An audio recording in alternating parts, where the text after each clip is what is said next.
Hey all, Valstott here again, and this video is going to cover a topic that is highly volatile and contentious because it pits all sides against one another.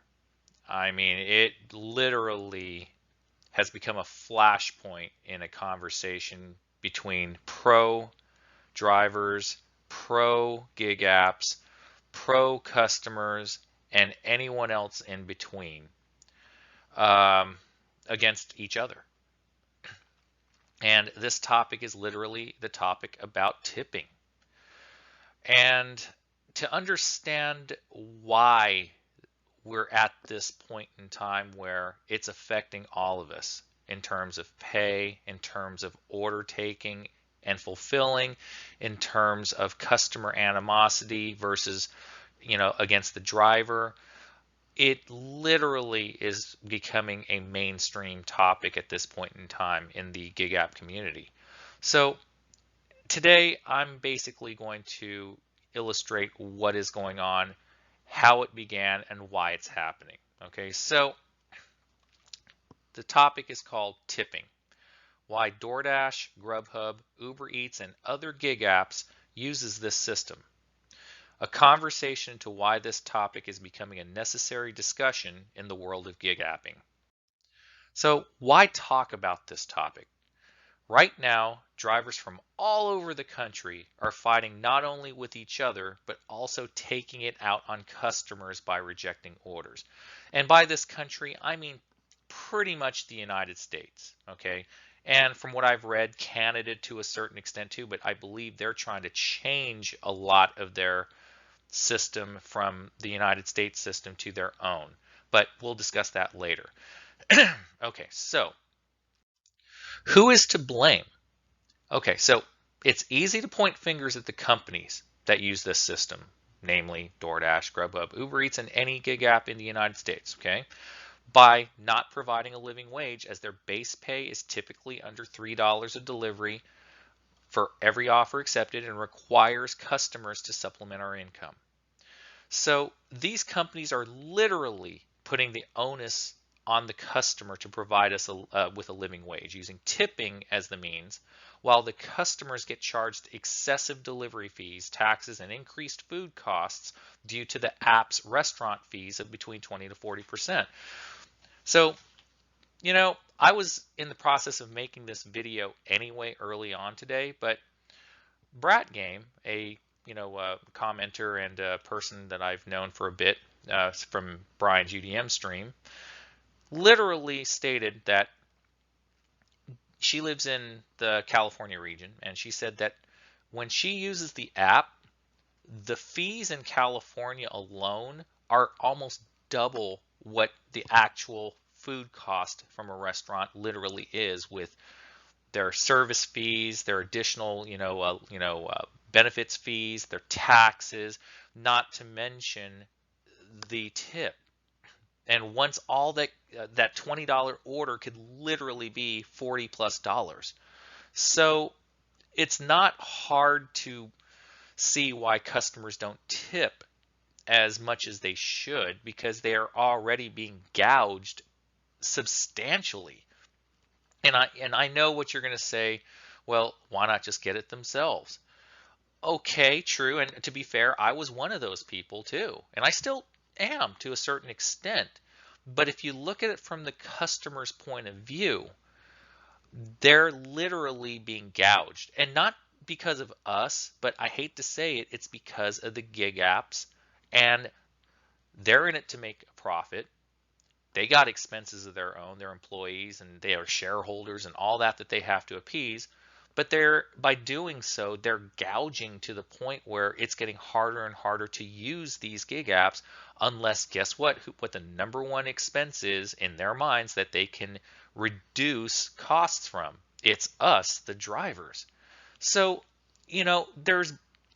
it's not easy to like determine or nail down who is exactly to blame. But to be fair, in all honesty, I still believe the gig apps are mainly to blame, only because they are the ones that is driving the blame game. Okay, we're all infighting against each other.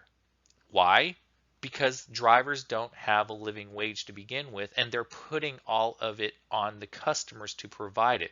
Therefore, who is causing the conflict here? That's the way I see it. So, we're going to go with the little history lesson here, folks. The literal definition of tipping. Tip, noun, plural noun, tips, a sum of money given to someone as a reward for their services. Case in point, example, he never leaves a tip. Similar, gratuity, bakshish, bonus, little extra, bit extra, present, gift. Okay, I took this right from Google. Okay, next, their tips actually have an acronym. It literally means something, TIPS. So the acronym or meaning of tipping. Tips, to ensure prompt service, and other useful acronyms, okay, by a lady called Diane Gottsman. So she's the one that kind of explains what tips are and what they came from, okay? So acronyms can be a very useful tool in creating a memory link. They may have no grammatical roots and perhaps disputed origins, but they are time-tested, easy to recall, and used by teachers, trainers, and parents. So here are a few common etiquette acronyms. We're just going to go with the one, okay? TIPS, to ensure prompt service, TIPS. The acronym TIPS is a valuable reminder to treat your server with respect and courtesy, and to reward people who provide services to you with a proper gratuity for their efforts. There are several debates over the definition and origin of this acronym, and whether the word tips came about in the 16th century, 18th century, or someone made the story up behind a blue velvet curtain in 1962. It clearly has training value. It also makes teaching and learning more fun. Okay, so pretty much, despite how you pronounce potato or potato, tomato or tomato, your server deserves a respectable tip for good service. So there is the acronym. Okay, now for the history of tipping. Etymology and history. According to the Oxford English Dictionary, the word tip originated as a slang term and its etymology is unclear. According to Online Etymology Dictionary, the meaning gives a small present of money, began around 1600, and the meaning give a gratuity to is first attested in 1706. The noun in this sense from 1755. The term in the sense to give a gratuity first appeared in the 18th century. It derived from an earlier sense of tip, meaning to give, to hand, pass, which originated in the thieves' cant in the 17th century. So you can see it has a history, okay? So the practice of tipping began in Tudor England. By the 17th century, it was expected that overnight guests to private homes would provide sums of money known as vails to the host's servants. Soon afterwards, customers began tipping in London coffee houses and other commercial establishments. The etymology for the synonym for tipping, gratuity, dates back either to the 1520s from graciousness, from the French gratuite, or directly from medieval Latin gratuitas, free gift, probably from earlier Latin gratuitas, free, freely given. The meaning money given for favor or services is first attested in the 1530s. Okay, so reasons for tipping, okay? Showing off, to supplement the server's income and make them happy, for improved future service, to avoid disapproval from the server, a sense of duty. So examples, in countries such as Australia and Japan where tips are not given, the service is found to be as good as in America. So in 2009, an academic paper by Stephen Holland calls tipping an effective mechanism for risk sharing and welfare improvement, which reduces the risk faced by a service customer because the customer can decide whether or not to tip. Tipping is sometimes given as an example of the principal agent problem in economics. One example is a restaurant owner who engages servers to act as agents on his behalf. In some cases, compensation agreements can increase worker effort if compensation is tied to the firm's success. One example of such a compensation agreement is waiters and waitresses who are paid tips. Studies show, however, that in the real world, the size of the tip is only weakly correlated with the quality of the service, and other effects dominate. So that's literally saying that there is a problem with this system in such a way that it only works if the employer or the person hiring people to do a job gets at least a base fare that is good enough to supplement the absence of no tipping customers, okay, in not so many words. So looking at like this, okay, mandatory tipping. Tipping may not be expected when a fee is explicitly charged for the service. A service charge is sometimes added to bills in restaurants and similar establishments. Attempts to hide service charge by obscuring the line on the receipt have been reported. A service charge or fee assessed is determined by and paid directly to the company. The charges may be for services rendered, administrative fees, or processing costs. So, have you ever been to a restaurant where they have an automatic like 15% or 20%, gratuity that is added on for a party of 4 or larger at a table? I've seen it before in high-end restaurants or even mid-class restaurants, okay? They do that because there are a lot of people that do not tip according to the amount of work done. So if it was customary, like in America, if it was customary that everyone tipped 10, 15, or 20% on an order large enough to pretty much make a living wage for the waiter, waitress, driver, etc., we wouldn't be having this conversation. But unfortunately, tipping is not mandatory. It's optional. And restaurants and gig apps don't factor in that lack of a tip into the job. They only pay the minimal $3 or $2 at times, at least for Doordash, right? They only factor that in. So by doing that, you're breeding animosity among its driver force. Because why? In my market, as I said before, about half of the offers have little to no tip attached to those offers. That's going further than a standard offer should allow. Case in point, $3 offer going 5, 6, 7, 8, 10 miles. Okay, I mean, it's ridiculous, and it really starts rubbing drivers off the wrong way, and the rating system is stacked against you, especially for if you want to get into that top dasher category or premier status to be first in line to get scheduling blocks, right, for GrubHub. That is the problem. They tie the orders to acceptance rates so that it would discourage rejecting offers that are below a certain threshold for a living wage. That is why I kind of said earlier that I blame the gig apps more for breeding this system. But is it really the gig apps' fault for doing so? And here's the other half of it. How tipping became part of American society, okay? So this is a little history lesson of how this happened, okay? I'm going to read an article from Time Magazine. I got to give credit where credit is due, okay? So here you go. These days, the expectation at U.S. restaurants that diners will tip their servers is a key part of the culinary economy, also the gig app economy as well, okay? Tips subsidize a server or bartender's salary at the vast majority of the nearly 650,000 restaurants in the country.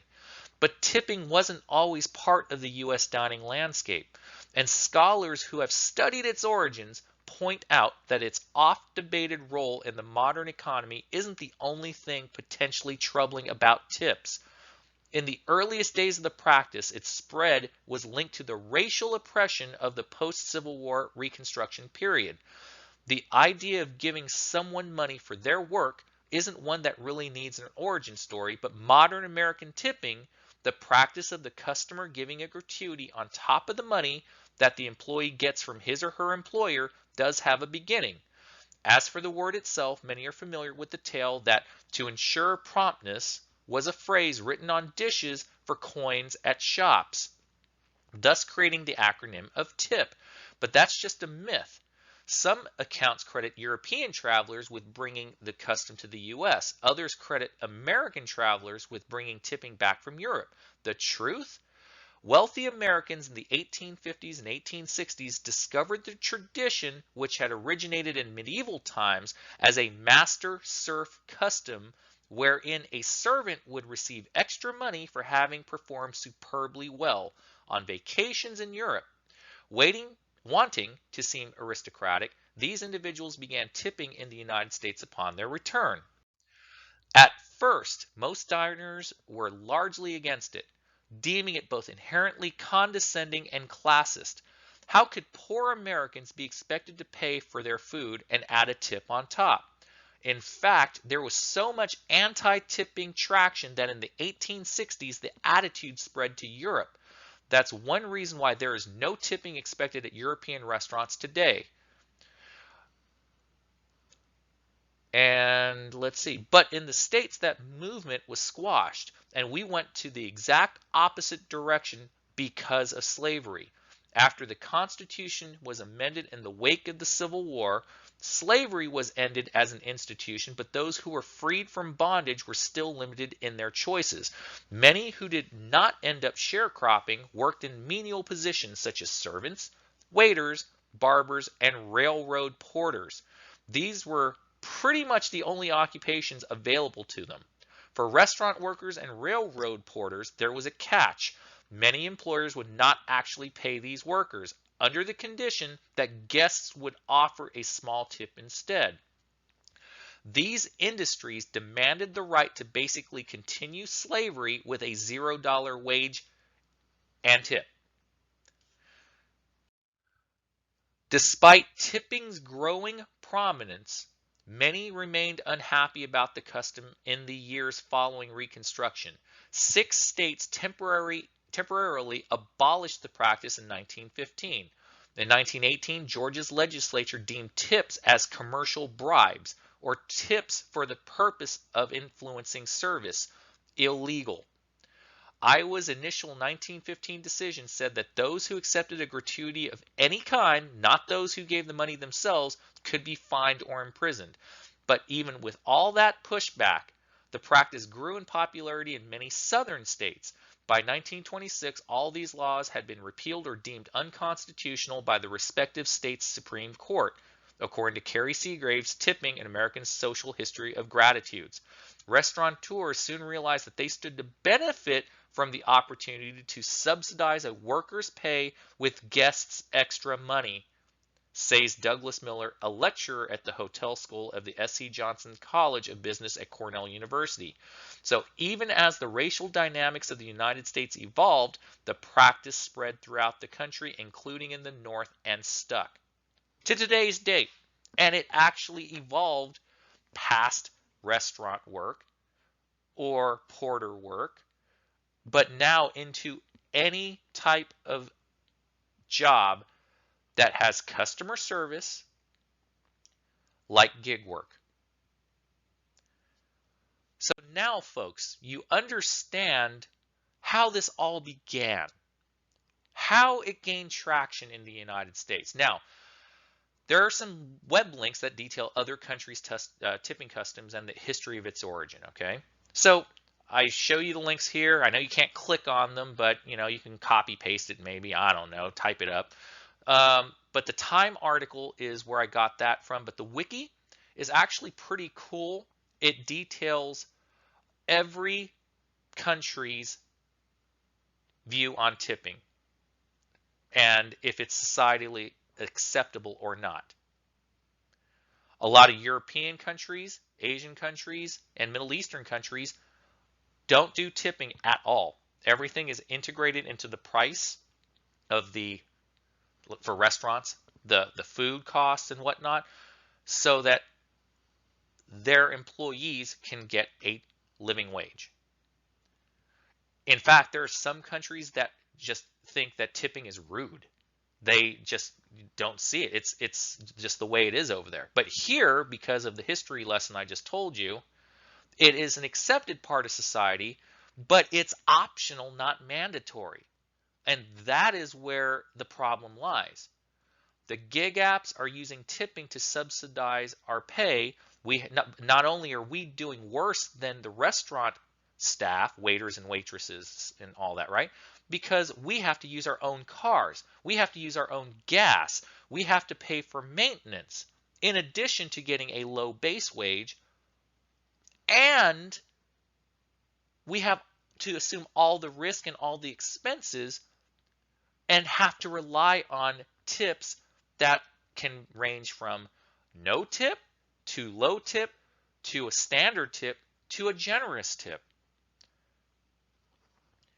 And Doordash and all these gig apps are scratching in their heads and wondering, I wonder why these orders aren't all being fulfilled. Either they know and don't care, or they're just thinking, oh, we'll just hire other clueless drivers to just take over for the ones that aren't taking these orders, thus flooding the market even more. Because they don't want to change their system because it would cost them more to do so. Thus, the reason why they won't. They would lose customers by increasing costs. But if you look at it another way, those orders that are no tips or low tipping offers are not being fulfilled in a quick manner or at all. So what's the point of even offering those? See, that's the problem. They're hoping that some clueless person is going to accept it, but that's rarer than just basically giving an offer where everyone would accept it 90+% of the time. So, what should we do based on what we learned? Is it fair to blame the customers about not tipping accordingly? Should this system that DoorDash or any other gig app uses be changed to a more fair system like other countries around the world do that removes tipping and pays a living wage without it by integrating the tips into a one-cost service fee based on their menu or their service charge? Okay? What would you all like to see? Or how would you all fix this contentious issue?